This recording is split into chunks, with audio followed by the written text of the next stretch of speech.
Bu deməkdə məqsədim özüm deyil, məqsədim burada oturan müəllimlərimdir. Mən də bir müəllim kimi üzümü tüpsə deyirəm.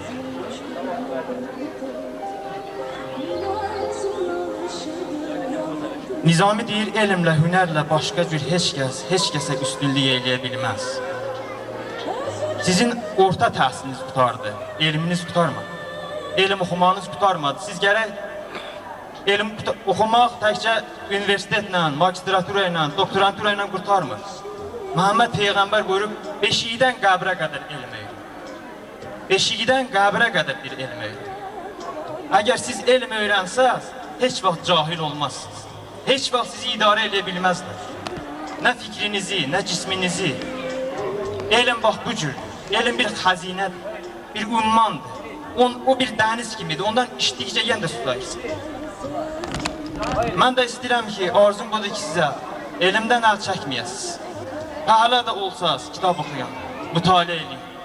Alim də oxusaz, kitab oxuyun. İşinizi sevin. Həyatda xoşbəxt olmaq istəyirsiniz, Konfusiy deyir. İstəyirsiniz, ömrü boyu xoşbəxt olasınız, işinizi sevin.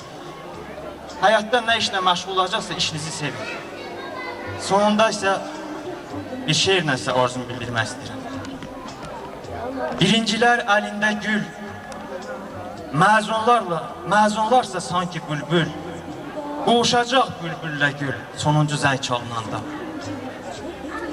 Məzunlar yaman şənlənir, sanki el də bayram edir. Məzunlar yaman şənlənir, sanki el də bayram edir. İlk zəngimdən xəbər verir sonuncu zəng çalınanda. Həyat özü zəngə bənzər. İlk sonunu Allah bilər.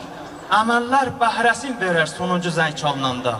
Mənim arzum budur, bu 11 ildə nə əməl görmüsünüzsə, nə gözəl əməl əkmişsə onu biçəsiz, o əməllərin bəhrəsini görəsiz.